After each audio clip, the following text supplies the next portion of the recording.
Hello everyone, my name is Vlad Krylevsky and you are watching a webinar series Long Story Short by Prague Civil Society Center. First thing first, give us thumbs up, subscribe to our channel and comment down below so this video will see more people. And another thing I need to mention, if you want to communicate with me and ask me any questions, please write your questions in the comment section below. So in the end of the stream, I will be able to answer them. So yeah, if you have any questions, please write them down. Today's webinar is about post-production. We will mainly talk about things that we do after we shot our video. And our webinar will be divided by three sections. First section is the file organization. Second section is common mistakes that we make and how to deal with them, how to avoid them. And number three is workflow acceleration. So we will try to make our workflow faster, more efficient, and so you can satisfy your clients, satisfy everyone with your video. Without further ado, let's begin. Talking about file organization, I would say that it strictly depends on which type of content you produce. If we are talking about full documentaries, if we're talking about movies, if we're talking about some large production, I think that it's quite important to sort files by their type. This is extremely important. But when we work with shorter media, like videos for Facebook, videos for social media, etc., I think that it actually may take much more time to sort the files than to work with them. So my main rule is that we need to put all the files in one folder. That's like the number one rule. What I mean is when we create a project, I would suggest you to create a folder. Let's take a look on our PC. So here I have a folder which name is work. Basically, it is a folder for work. And after that, I usually sort my files like this. I put the date and the name of the project that I work with, so that it's easy for me to find when I did the project and what was the name of it. So when I open this project, I can see some basic folders that I need. I can see that I have two files which are related to our projects. Number one is Premiere Pro project and number two is After Effects project. We have all the after saves right here. And then I have some files that I don't really need to sort because they are temporary, I would say. That's test files that I used or did not use. I heard that people sometimes recommend to sort by the file type. For example, if you have number of photos, you create a folder named photo. If you have number of music or sound effects, you create separate folders for them. Or if you have different video types like main, camera, B-roll, etc., you create folder for each of the file type. But I don't really think that this is really necessary unless you want to be super organized. But in most cases, we don't really need to separate them that strictly. We just it's really important just to have them in one folder because in case you will need to move the project, etc., I think that it's easier if you will not have to look in some downloads folder and some temporary folders to find the file you need, and then when you transfer the project to someone, he will not miss the file. And by the way, most people do a common mistake when they transfer the project. They usually just copy the folder that we have right here. This is a possible way, but not the best one. You see, the thing is, when you just copy the folder and move it to another computer, Premiere Pro and After Effects remembers the path of the files on your computer.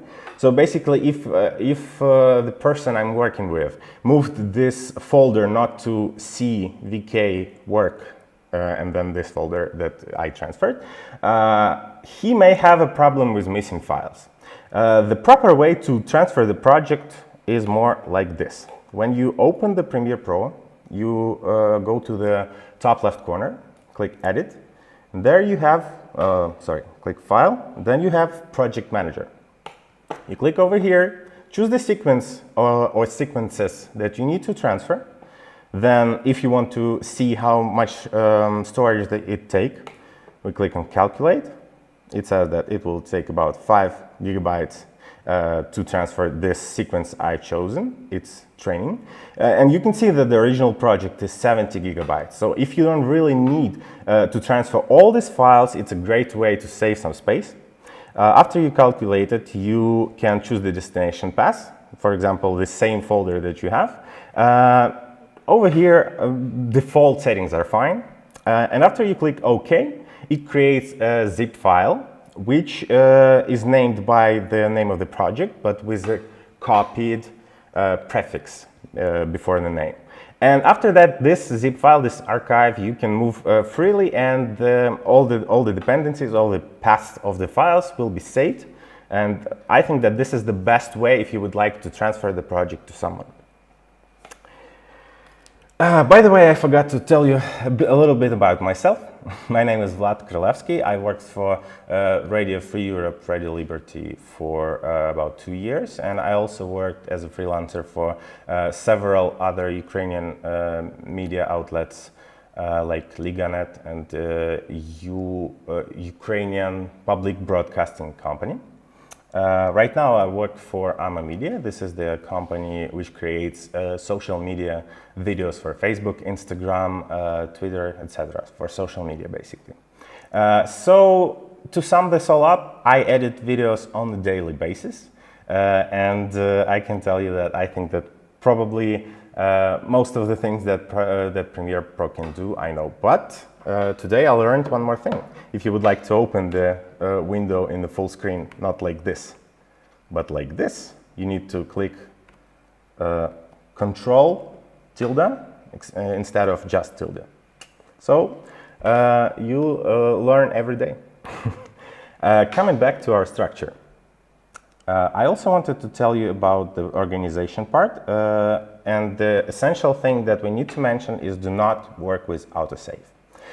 Sometimes when you create the project, as I said, it's really important to create the project in the project folder and keep all the files in this project folder. But sometimes when the Premiere Pro crashes, it creates another project, the autosaved project that you need to work with. Or if you would like to change something and you know that you made some changes and you want to reverse them, if you don't have the Control plus that option to come back to the version you wanted, you can always go to Premiere Pro autosave folder over here. So if you have the project file here, you will have an automatically created folder.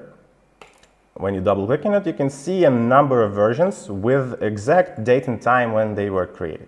For example, I worked with this project on 30th of July and on 2nd of August, and you can see the exact timestamps when I worked with this project. So if I remember that 2 hours ago I made a really significant change that I've lost after these 2 hours, I can go back to, let's say, stocking 12:13:46 and restore the project that I had. And you can see if I will minimize the window, you can see that right now we are working in Adobe Premiere Pro Autosave folder in the project named Stalking 12345. If you will keep working in this project, if you will keep working in this project for longer than 5, 10, 15 minutes, depending on your settings, you will have the situation when Premiere Pro will create another folder inside of this folder. It will name it Adobe Premiere Pro Autosave, another folder inside the Adobe Premiere Pro Autosave folder. Yeah, it's hard to figure out what I'm talking about, but stay tuned with me. So you will have duplicate folder, which will have another versions of Premiere Pro Autosave. And if your Premiere will crash one more time, or you would like to come back to some other version of your project, it's really easy to get lost in these folders. So basically, what I usually say and what I usually insist on, when you restored your project from Autosave project, you come back, let's say, We have the project right here. If I want to save the project and work with it like it's the main project that I have, I go to File, Save As. Very simple. And then I just replace the project that I have, my main project. Or if I need to have two versions, I can just name it Talking 2 or version 2 if you'd like, and work with this part. Right now I don't need to restore anything, so I will just close Premiere Pro and reopen it once again. By the way, if you open several projects in Premiere Pro, I think 3 years ago they would replace one another, so you would work only with one project. Right now, Premiere can open multiple projects simultaneously, and it's very easy to get lost again. So if you're not sure where you are right now, if you're not sure which projects are open on your computer right now, my suggestion would be to close the Premiere Pro and open it once again. So let's come back to our main project called Stalking. Our lecture will be not about stalking actually, but never mind. So we have a sequence called Training right here. Okay, it's not the right thing, sorry. Training. Yeah, you see, by the way, this is what happens when you create the sequence and do not really take actions to name it properly. Okay, it doesn't matter. We can create another one, Full HD, and have some files on it. So let's say we can actually open sequences, some other sequences right here. Sorry, this is not the project I wanted, I guess. Yeah, sorry for that.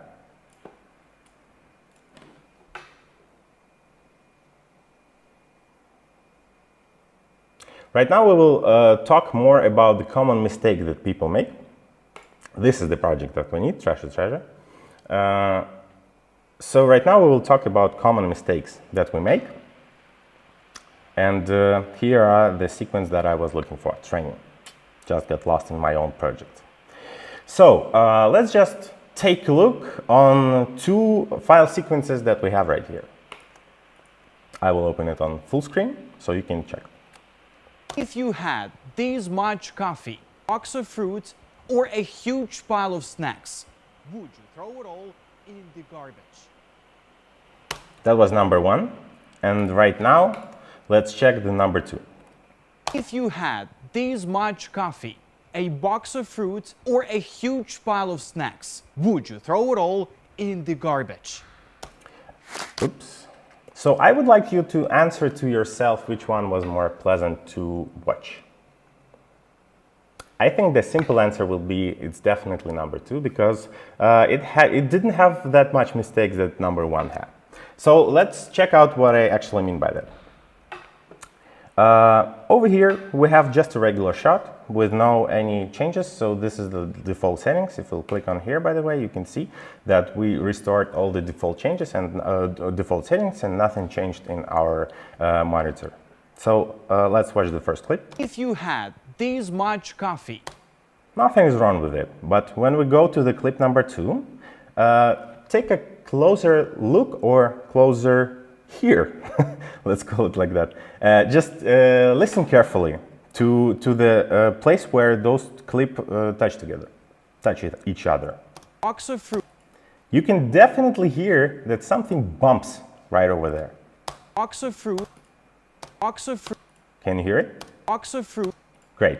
So this is the common problem, the common mistake that most of the newbies do. They don't really take close attention to sound. They always think that picture is the main part of the video. Well, I can tell you for sure that the number one thing that makes video better is the story. Number two is the sound, and number three is the video, because people used to feel okay with not really good picture, but if they don't have a story to follow, they will not watch your video. And if they will struggle to hear the story you create, of course, if this story has sound at all, because sometimes they are muted as well. So if the person will have problems with sound, I think that this person will not be tend to watch this video to the end. So be accurate with your sound, because this is essential. So when we, and by the way, sometimes people have minimized paths, minimized tracks like this, and they don't really see what they work with. They only watch on program monitor, and this is also a common mistake. I would really recommend you to mainly operate with your sound track, with the audio track, and watch the waveform.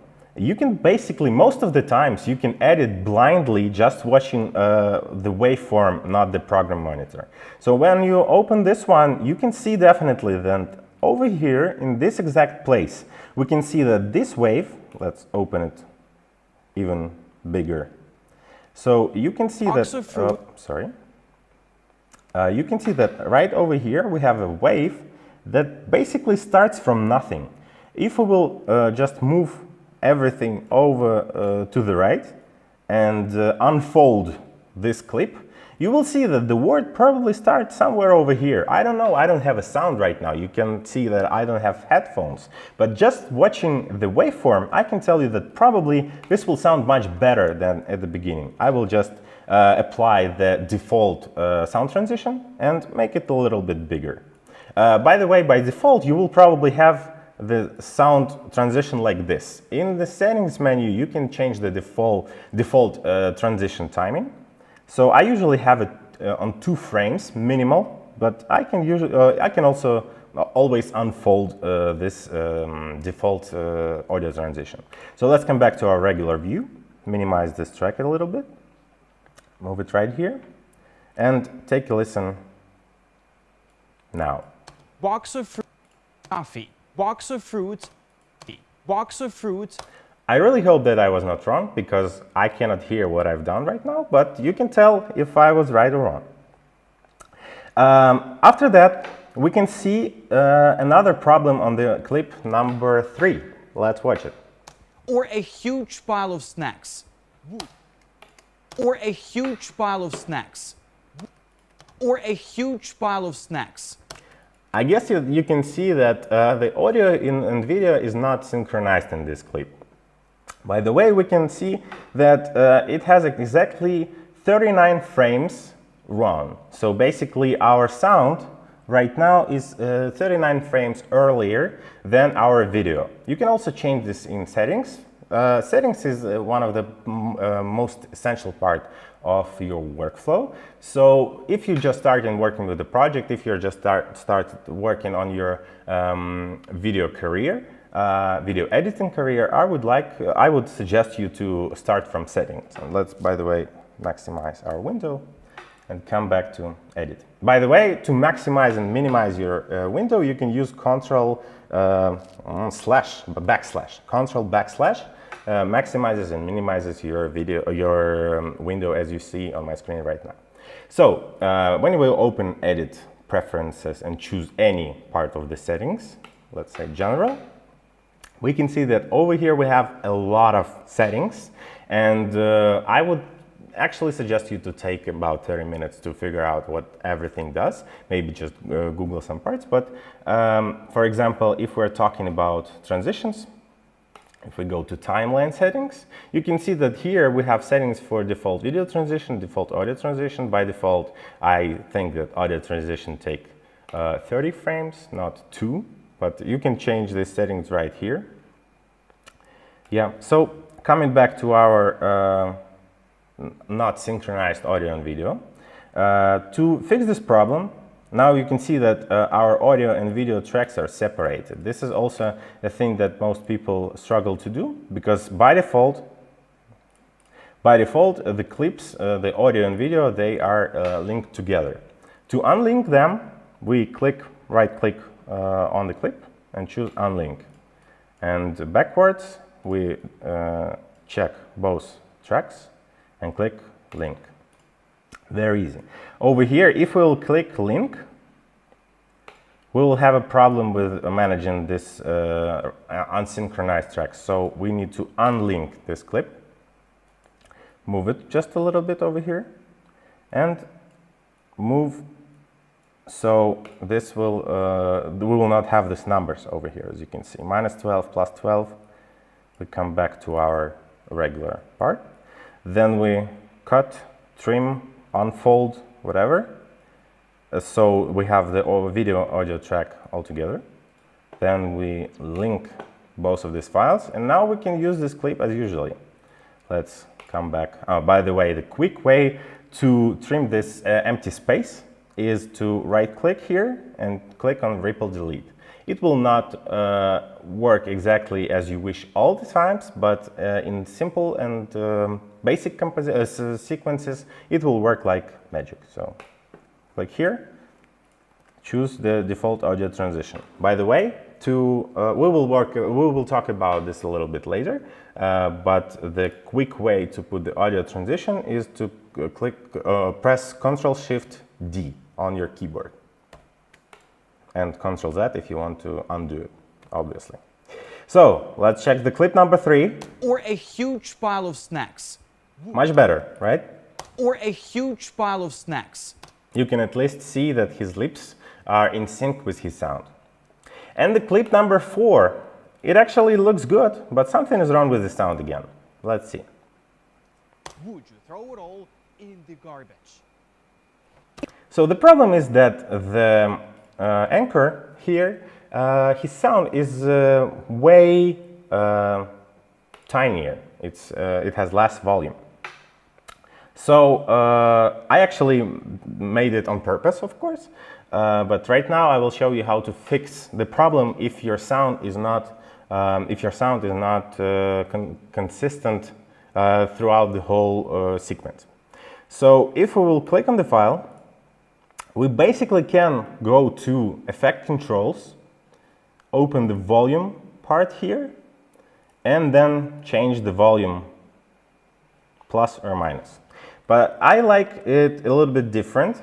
I like to use the button G to amplify the sound so it's louder or quieter. So we click on the clip, then we click G, and here are a few settings that we can choose. I usually have adjust by default, but sometimes set gain is way easier. So you know that in sound we don't have the regular 1 to 10, let's say, scale. It goes down from 0 to -infinity, almost infinity, but that's details. So right now you can see that I've set the gain on purpose to -12. Over here you can see that we have the line which shows us the volume, and if we will check the volume of the clip number 4, you will see that it barely goes over 20 over here. And if we will see the volume of the previous clip, or a huge pile of snacks, it goes all the way up to 0 and doesn't clip. When you see the red line here, let's, for example, amplify this to 3 dB. Be careful, right now the sound may be a little bit too loud. A huge pile of snacks. Let's start from the or beginning. A huge pile of... Okay, let's crank it to 9. Or a huge pile... Now you can see these red dots over here. It means that your sound is clipping and it's distorting the sound a little bit. So it's better to make the sound a little bit quieter. So let's set it to 0 to default. So what I wanted to show you is the easy way to change the volume of the separate clip is to press G, then choose Adjust By or Set Gain to. So this one sets it to constant number, and this one adjusts it by some number. So if I want to make it a little bit quieter, I usually use let's say 3 tones to change the sound. So I usually start with -3. If I hear that it's still too loud or too quiet, I can change it to 12, for example. And by the way, you can also check the waveform, and now we can see that the sizes of these waves are very similar. So I think that the sound right now is quite good. Maybe we can crank it a little bit up, G3. Would you throw it all in the garbage? And by the way, if your clips have a very different volume, my suggestion would be to use a multi-band compressor. What it is basically it squeezes all the waveforms, all the sounds on your timeline, on your track basically, or on your clip, to some exact level. I'm not a sound engineer. I'm not a professional in this sphere, but I was told that we have settings that basically make the sound pretty well, pretty good. So we open Audio Track Mixer. By the way, if you didn't have some of the windows over here, you click on Window and choose whichever window you need. Now, for example, if I need the metadata window, you can see that I clicked it, and we can see the metadata of the clip, of the clips that we have. And we can move them wherever we want, or we can just close the panel if we need. So if you don't have the Audio Track Mixer open, just go to your window and choose Audio Track Mixer. So if I want to apply an effect to some audio track, I unfold this field right here, then choose the effect name from this arrow, as you can see. We choose amplitude and compression. We were talking about compressor here. So I choose amplitude and compression and then choose multi-band compressor. The best settings that I work with, and I don't really know what they exactly do, but this works out for me in 9 out of 10 cases. So I think that it will work out for you as well. So we double click on multi-band compressor, choose the broadcast settings, and over here we change the attack to 1 and release to 250 milliseconds. Basically, I do this all the time and it works for me really well. And sometimes if the sound is really high and it's really loud, we can just take these numbers over here and make them -3, -6, -9, whichever number you need. But let's go back to 0. And now you will see, yeah, and don't forget that right now on the left we work with the track 1. So if we will move the audio to track 2, this effect will not be applied. But if we will come back to the track number 1, this effect will be applied to all the clips that are on audio track 1. So let's take a listen. If you had this much coffee, box of fruits, or a huge pile of snacks, would you throw it all in the garbage? So now you can see that the sound is exactly louder. Another thing that we need to mention that in these 4 clips, we didn't change any settings on our video part. So now let's talk about video part a little bit. So if you had this much coffee, box of fruits, or a huge pile of snacks, would you throw it all in the garbage? We can see that right now it looks okay. But the problem is that the subject that we are filming right now is the same size. So basically when we watch it on this part over here, we can see that he makes some significant moves that are not really natural. Right now it looks not bad, but sometimes, oh, okay. But sometimes it may look way different. A huge pile of snacks. Would you throw snacks? Would you? So this is the vlogger style, and it doesn't really look bad. But sometimes when you exactly film different people, and when they have the same size on the screen, this is something that distracts you from viewing, and this is something that makes the picture worse. Actually, this is the mistake that that is not related to post-production. This is the mistake that cameramen do. But post-production is called post-production because we fix all the mistakes that were made during production. So that is why you need to sometimes fix the mistakes of other people.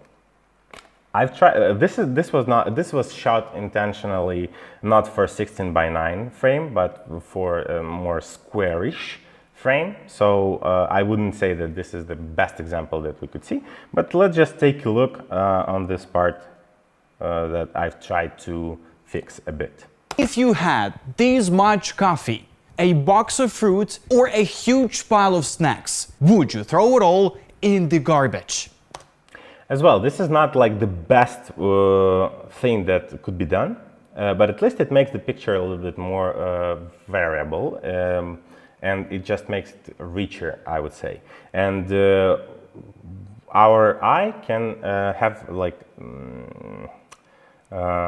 something to catch up. It has some differences between the frames, so the eye basically can be more involved in the video, I would say. So this is the way that we can work with. Another thing that I need to mention, probably the last one in this section, is the J-cut and L-cut. This is very fashionable techniques, I would say, that people like to do in some art videos mostly, or at some movies, etc. What it basically is unsyncing the tracks that we have here. So for example, if we'll choose these two clips, the sound and video is linked right now. If we will choose both of them, select both of them, click unlink, we will be able to work with video and audio parts separately. And if I would like to change my picture a bit, I can click Control, click over here, press Control, click over here, and move this stitch over here to the left or to the right.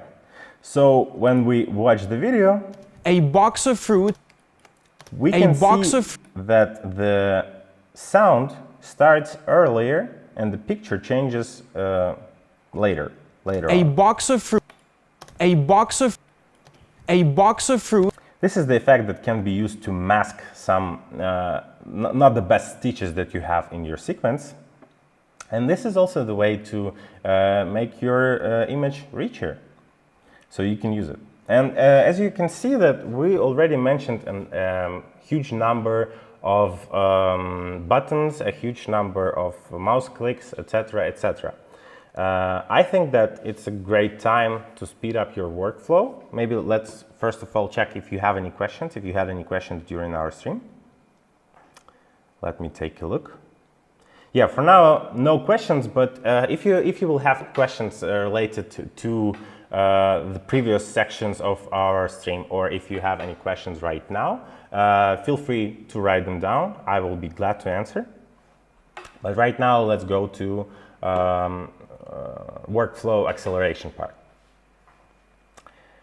So, as you have seen, I've pressed a lot of buttons and a lot of mouse clicks over here, and it's sometimes really hard to follow.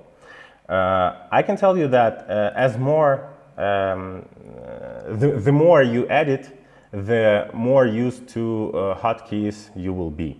This is the essential part of any editing process, and it's inevitable to learn them sooner or later. So I would say that I will just show you my go-to hotkeys that I use every time, that I set up for myself, and that really make my workflow easier. So let's take one file, for example, over here, and unfold it a little bit like this, for example. So we have one part of the sentence. This much coffee, a box of... Sorry. And we can see that we have the tail of another phrase that we don't need to use in this clip. There is the way to cut this part off.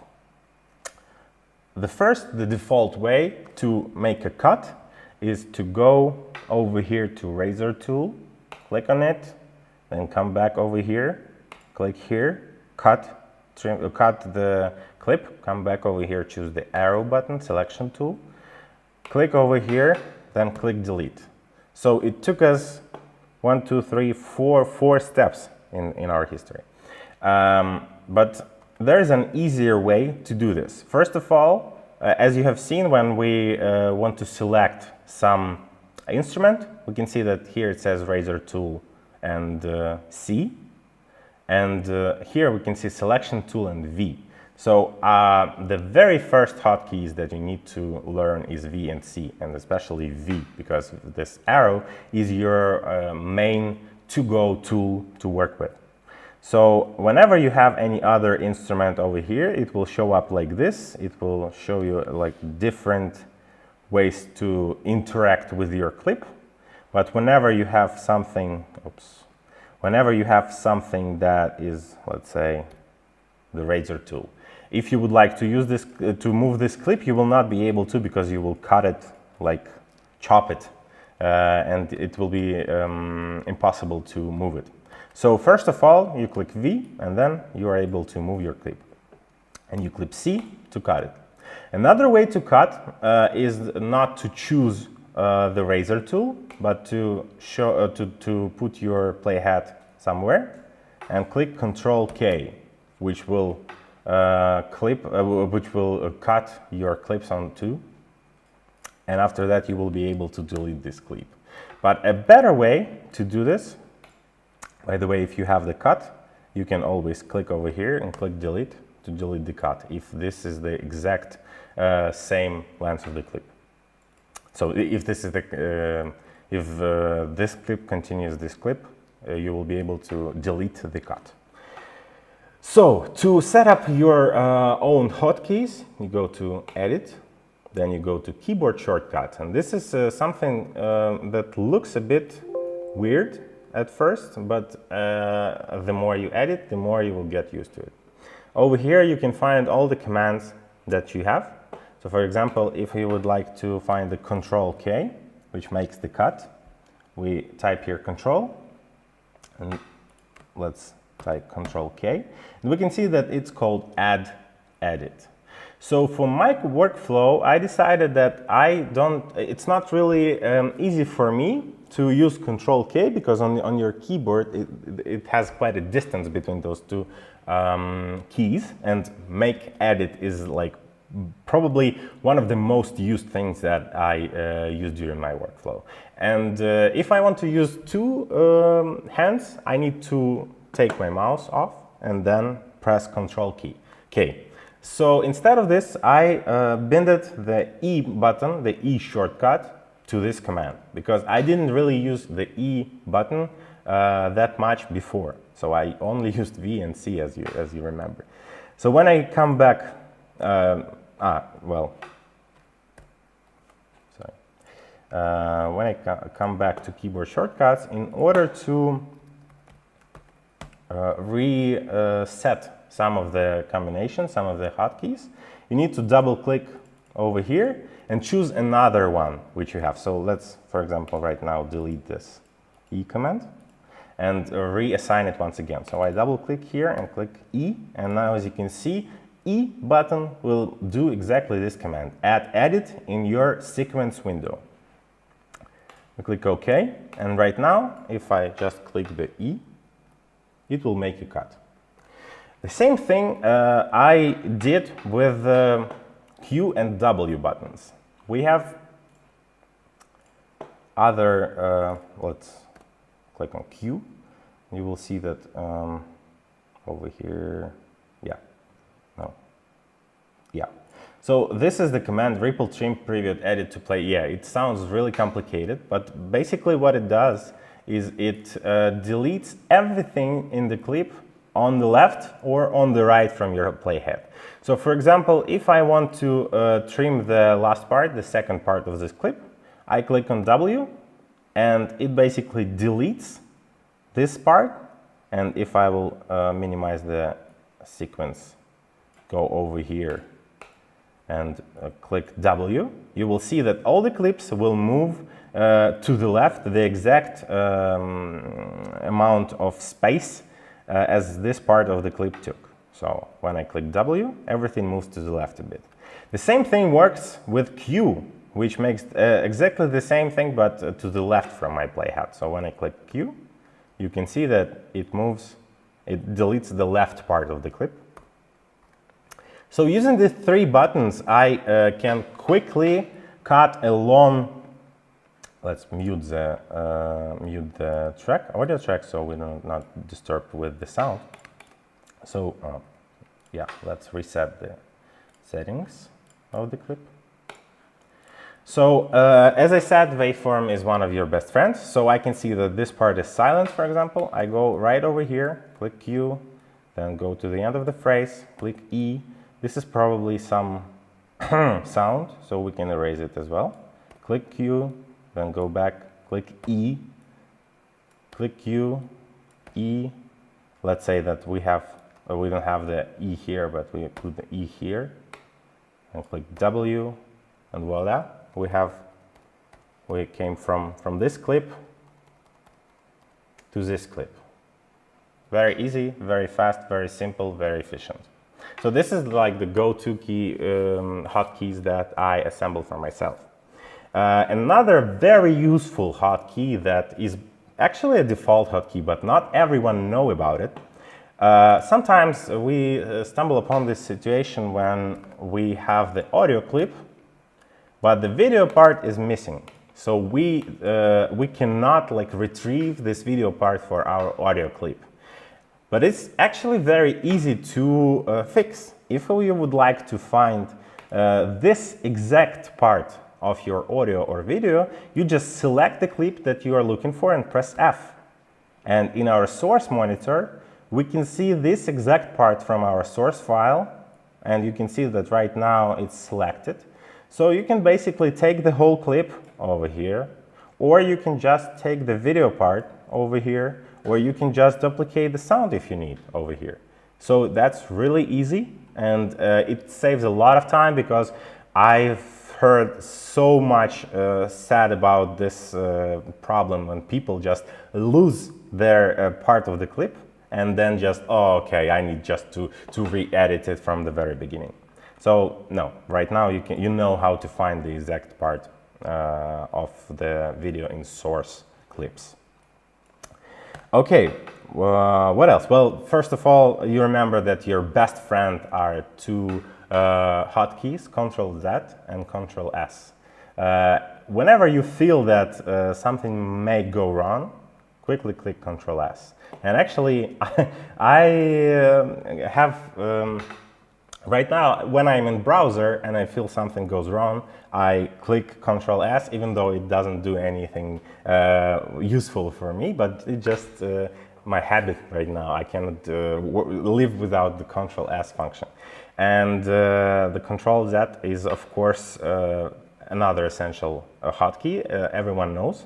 So if you want to undo something, you click on Ctrl-Z. But if you want to redo something, it's also really easy to do. You just click Ctrl-Shift-Z, and you just can switch between two modes that you, two actions that you did to compare it, for example. I already mentioned the default audio and video transitions. As you heard, working with sound is very important. So by default, I usually put the default audio transition, well, almost everywhere.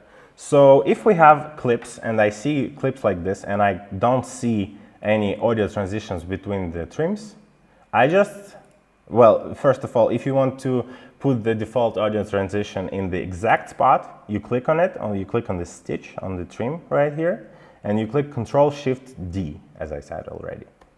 And now you can see that we have a little tiny but default audio transition over here. If you need to make it longer, you just unfold it like this. And basically how it works, it takes this part of the audio from the previous clip and this part from the audio, this part from the previous clip and this part from the next clip, and it kind of cross-faded together. So, well, now you know how it works, and it will be easier to understand how you would like to put it, because you can actually move it from left to right as much as you need it. So, for example, if you have a person speaking right over here and you don't want to hear it, you can just move your default audio transition, this way, and it will be muted.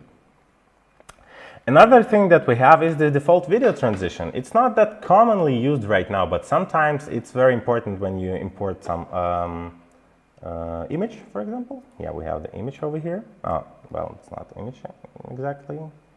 Yeah, okay, well, let's take this one. It's almost an image.